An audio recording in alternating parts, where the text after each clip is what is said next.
Welcome students. आज हम देखेंगे कि अगर हमारे पास एक कंटिन्यूअस टाइम एलटीआई सिस्टम हो तो उसका ब्लॉक डायग्राम रिप्रेजेंटेशन हम कैसे करेंगे।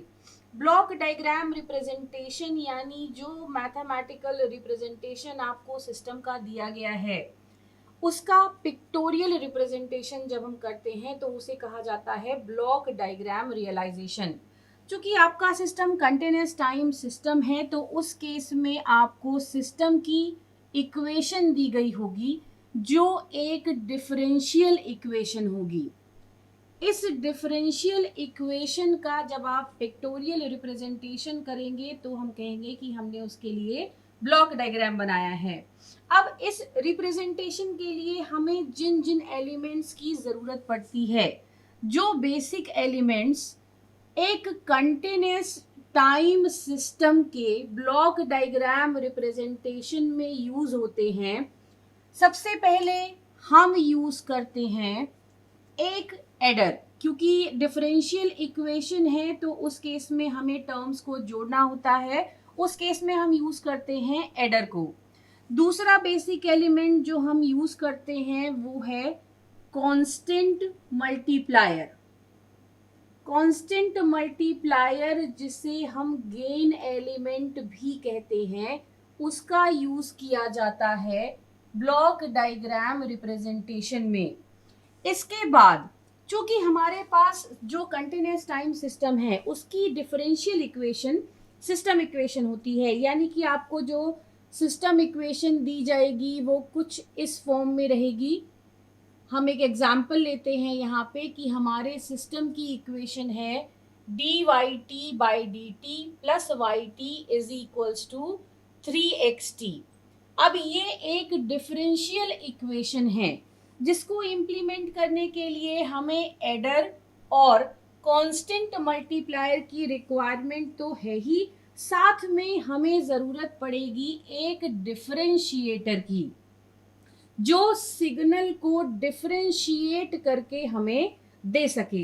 लेकिन जब हम अपने सिस्टम में डिज़ाइन करते समय डिफरेंशिएटर लगाते हैं तो डिफरेंशिएटर की एक विशेषता होती है, वो ये कि डिफरेंशिएटर नेटवर्क हाई फ्रीक्वेंसी में मिलने वाली नॉइस को एम्पलीफाई कर देता है, जिसके कारण से आपके सर्किट का नॉइस कंपोनेंट बढ़ जाता है। इसीलिए हम कभी भी सर्किट बनाते वक्त एलटीआई सिस्टम का डिफरेंशिएटर का यूज नहीं करते हैं, बल्कि इसको रिप्लेस करते हैं इंटीग्रेटर से। इंटीग्रेटर जिसे हम ब्लॉक डायग्राम रिप्रेजेंटेशन में लगाते हैं, जो आने वाले सिग्नल को इंटीग्रेट करके हमें आउटपुट पर देता है। इस इंटीग्रेटर को जब हम टाइम डोमेन में रिप्रेजेंट करते हैं तो ब्लॉक बना के अंदर लिखना है dt। अब अगर आपने इसको इनपुट में दिया xt तो आउटपुट पर आपको मिलेगा इंटीग्रेशन ऑफ xt dt। ये इंटीग्रेटर सर्किट हम ब्लॉक डायग्राम रिप्रेजेंटेशन में लगाएंगे। अब इसे लगाएंगे कैसे, तो जहां पर भी हमें d बाई डी टी चाहिए उस d बाई डी टी को जेनरेट करने के लिए हम लगाएंगे इंटीग्रेटर, यानी कि इस इंटीग्रेटर के पहले हमारा सिग्नल होगा d square y t by d t square और इंटीग्रेटर के बाद हमें सिग्नल मिलेगा d y t by d t. ये काम हम कैसे करेंगे, जब अभी हम न्यूमेरिकल सॉल्व करेंगे तो ये क्लियर होगा। तो इंटीग्रेटर को हम टाइम डोमेन में रिप्रेजेंट करते हैं ऐसे। वहीं पर जब आप ब्लॉक डायग्राम बना रहे हो ट्रांसफर फंक्शन के बेसिस पर, तो चूंकि ट्रांसफर फंक्शन जब आप एस्टिमेट करेंगे तो लाप्लास डोमेन में करेंगे, क्योंकि कंटिन्यूअस टाइम सिस्टम है तो उस केस में ट्रांसफर फंक्शन आपको मिलेगा लाप्लास डोमेन में। तो लाप्लास डोमेन में इंटीग्रेटर के इक्विवेलेंट जो ट्रांसफर फंक्शन होता है वो होता है 1/s। तो आप अगर इस सिस्टम के इनपुट पर देंगे xs, ये हमारा इंटीग्रेटर है लाप्लास डोमेन में, तो आउटपुट पे हमें मिलेगा YS is equals to XS upon S, integrator के इक्विवेलेंट फंक्शन। तो ब्लॉक डायग्राम रिप्रेजेंटेशन करते समय कंटिन्यूअस टाइम सिस्टम का, LTI सिस्टम का, हमें एडर, कांस्टेंट मल्टीप्लायर और इंटीग्रेटर की जरूरत पड़ती है। इन केस अगर हमें वहां पे सब्सट्रैक्शन करना है तो यूज हम एडर ही करेंगे, सिग्नल को नेगेटिव करके हम वहां पर जोड़ देंगे। तो नेगेटिव करके जोड़ना यानी हम उसे घटा रहे हैं। तो इन तीन एलिमेंट्स का हमें यूज करना है ब्लॉक डायग्राम रिप्रेजेंटेशन में। अब सिस्टम इक्वेशन अगर हमें दी गई है तो हम उसका ब्लॉक डायग्राम कैसे बनाएंगे? तो हम एक सिस्टम इक्वेशन लेते हैं। सपोज हमारे सिस्टम की differential equation 7d/dt plus 8yt is equals to 3xt है। जब आपको सिस्टम इक्वेशन को, डिफरेंशियल इक्वेशन को देख करके ब्लॉक डायग्राम बनाना है तो उस केस में आप इक्वेशन के एक साइड में हाईएस्ट डिफरेंशियल पावर वाली टर्म को लिखेंगे विथ कांस्टेंट 1, यानी कि इस इक्वेशन में आपको एक साइड पर लिखना पड़ेगा dy/dt और दूसरी साइड पे हो जाएंगी आपकी बाकी की सारी टर्म। चूंकि इसका कांस्टेंट 7 है तो ये चला जाएगा दूसरी साइड। आपको इक्वेशन मिलेगी 3/7xt माइनस 8/7yt। अब इस इक्वेशन को ब्लॉक डायग्राम में कन्वर्ट करने के लिए हमें कितने इंटीग्रेटर्स लगेंगे, डिजाइनिंग करने से पहले ये डिसीजन हमें लेना होता है। तो यहाँ पे चूंकि एक डिफरेंशिएशन हुआ है यानी कि हमें एक इंटीग्रेटर लगेगा। ये इंटीग्रेटर हम लगाएंगे आउटपुट पर। इसके अलावा हमें दो कांस्टेंट मल्टीप्लायर्स की जरूरत पड़ेगी, एक 3/7 से मल्टीप्लाई करने के लिए और दूसरा 8/7 से मल्टीप्लाई करने के लिए। तो हमें दो मल्टीप्लायर्स की रिक्वायरमेंट है। अब हम बनाना शुरू करते हैं। तो हमारे सिस्टम में जो सबसे पहली चीज हम लिखेंगे वो dy/dt लिखेंगे। यहाँ पे हमने एक सिग्नल बनाया, इसको नाम दिया dyt/dt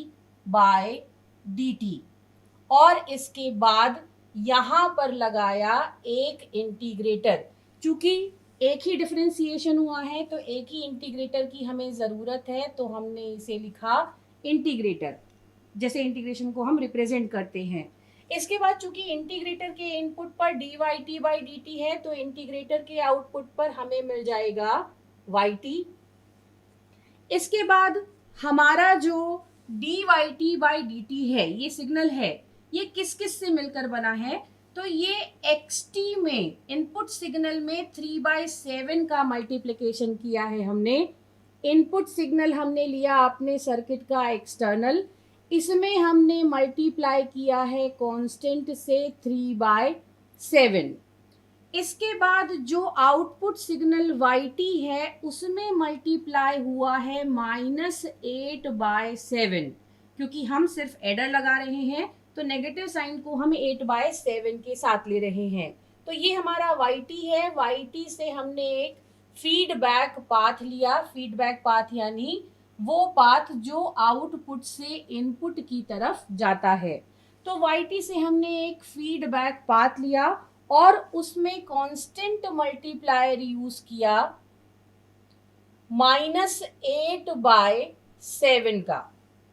इसके बाद हमने 3/7xt को जोड़ दिया 8/7yt के साथ, यानी यहाँ पर हम लगाएंगे एक एडर। अब इस एडर को आप प्लस साइन के साथ भी लगा सकते हैं या फिर इसकी जगह पर आप ये समेशन का साइन भी रख सकते हैं, दोनों सही हैं। तो यहाँ पे हमने लगाया एक एडर, या फिर आप एडर लिख भी सकते हो।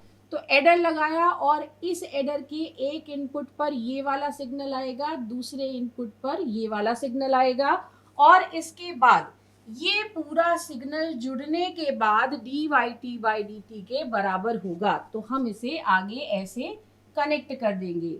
तो ये हमने बना दिया ब्लॉक डायग्राम रिप्रेजेंटेशन इस सिस्टम के लिए। अब अगर हमें यही ब्लॉक डायग्राम रिप्रेजेंटेशन करना है ट्रांसफर फंक्शन को यूज करते हुए, तो चूंकि हमारा सिस्टम है कंटिन्यूअस टाइम एलटीआई सिस्टम, इसका ट्रांसफर फंक्शन हम कैलकुलेट करेंगे लाप्लास डोमेन में। यानी कि हम इस पूरी इक्वेशन को लेकर के जाएंगे लाप्लास डोमेन में। लाप्लास ट्रांसफॉर्म के अनुसार अगर yt का लाप्लास ट्रांसफॉर्म है ys, तो dyt बाय dt का लाप्लास ट्रांसफॉर्म हो जाता है sys। तो अब अगर इस कंसेप्ट को हम इस इक्वेशन में रखें तो हमें लाप्लास डोमेन वाली इक्वेशन मिल जाएगी 7s ys plus 8ys is equals to xt का लाप्लास ट्रांसफॉर्म मान लीजिए xs है, तो ये हो जाएगा 3xs। जिसके बाद हम अगर इस इक्वेशन को सिंप्लीफाई करें तो हमारा जो ट्रांसफर फंक्शन है यानी कि hs, जिसकी वैल्यू को कैलकुलेट किया जाता है ys अपॉन xs से, उसकी इक्वेशन हमको मिलेगी 3 अपॉन 7s प्लस 8। अब इसका ब्लॉक डायग्राम बनाने के लिए, चूंकि ब्लॉक डायग्राम में हम इंटीग्रेटर लगाते हैं और यहाँ पे जो ट्रांसफॉर्म हमें मिला है वो डिफरेंशिएटर के टर्म्स में है, तो हम पहले s को s इनवर्स में बदलेंगे, यानी कि डिफरेंशिएटर को इंटीग्रेटर में बदलेंगे। और इस काम के लिए हम न्यूमरेटर डिनोमिनेटर दोनों को s से डिवाइड कर देंगे। तो जब हम डिवीजन करेंगे तो हमें न्यूमरेटर में मिलेगा 3s इनवर्स और डिनोमिनेटर में मिलेगा 7 प्लस 8s इनवर्स। अब हमें ये टर्म्स मिल गई। इसके बाद हम ब्लॉक डायग्राम बनाते हैं। तो ब्लॉक डायग्राम में ये हो गया हमारा इनपुट। अब चूंकि हम लाप्लास डोमेन में प्लॉट कर रहे हैं ट्रांसफर फंक्शन के बेसिस पे, ये हो गया हमारा आउटपुट। हमने एक्स और वाई एस नाम दिया। अब ये एक्स एस यानी कि जो टाइम डोमेन में सिग्नल था एक्स टी, इसको एक इंटीग्रेटर से आपको पास कराना पड़ेगा, क्योंकि जो न्यूमरेटर वाली टर्म है ये इनपुट साइड से संबंधित होती है। ये जीरोस को दिखाती है या इनपुट साइड पर आपके क्या बनना है उसको दिखाती है। तो इनपुट साइड पे हमारे पास सिर्फ एक ही टर्म है और वो है 3s इनवर्स। यानी हमारे इनपुट साइड पर एक इंटीग्रेटर लगेगा जिसका आउटपुट 3 से मल्टीप्लाई होगा। तो हमने यहाँ पे लगा दिया एक इंटीग्रेटर। अब आप इसे चाहें तो इंटीग्रेशन का साइन दे सकते हैं या फिर लाप्लास का कन्वेंशन ले तो s इनवर्स भी आप इसे लिख सकते हैं। तो इसके आउटपुट पर हमें मिल गया s इनवर्स xs, जिसे हम कांस्टेंट 3 से मल्टीप्लाई करेंगे। अब न्यूमरेटर वाला काम हमने कर लिया। अब हम आते हैं डिनोमिनेटर पे। तो डिनोमिनेटर पे हमें मिल रहा है 7 प्लस 8s इनवर्स, यानी इस पर भी लगेगा एक इंटीग्रेटर। हमने लगा दिया ये s इनवर्स। चूंकि डिनोमिनेटर में जो प्लस साइन होता है उसे आप माइनस करके बनाते हैं ब्लॉक डायग्राम में, और अगर माइनस होता है तो प्लस करके बनाते हैं। तो यहाँ पे हम लगाएंगे जो कांस्टेंट मल्टीप्लायर, उस कांस्टेंट मल्टीप्लायर को लिखेंगे -8। इसके बाद ये सिग्नल आने वाले सिग्नल के साथ ऐड होगा, यानी यहाँ पर लगेगा एक एडर जो इन दोनों सिग्नल्स को ऐड करेगा। और इसके बाद चूंकि यहाँ पर है 7, तो इनका जो आउटपुट होगा वो कांस्टेंट 7 से मल्टीप्लाई होकर के आपके फाइनल आउटपुट को बनाएगा। तो इस तरह से हम इसका ब्लॉक डायग्राम बना सकते हैं ट्रांसफर फंक्शन के बेसिस पर। लेकिन एक बात का आप हमेशा ध्यान रखिएगा कि कंटिन्यूस टाइम एलटीआई सिस्टम के ब्लॉक डायग्राम को बनाने के लिए कई सारे ऑल्टरनेटिव्स होते हैं। जैसे इसी इक्वेशन को अगर हमें ये वाले टर्म को 1 करके पूरी इक्वेशन को मॉडिफाई करें तो अलग ब्लॉक डायग्राम मिलेगा विद डिफरेंट कांस्टेंट्स, पर वो सारे ही कंसेप्चुअली सही होते हैं अगर वो मैथमेटिकल इक्वेशन को फॉलो कर रहे हों। तो ब्लॉक डायग्राम रिप्रेजेंटेशन करना यानी अपने मैथमेटिकल इक्वेशन को, चाहे वो डिफरेंशियल इक्वेशन हो, चाहे वो लाप्लास डोमेन की इक्वेशन हो, इन इक्वेशंस को पिक्टोरियल रिप्रेजेंटेशन दे देना ही कहलाता है block diagram realization for a system. और कंटिन्यूअस टाइम सिस्टम है तो डिफरेंशियल इक्वेशन है, हम उसे जो मेथड अभी बताई गई है उसके हिसाब से ब्लॉक डायग्राम में कन्वर्ट कर सकते हैं।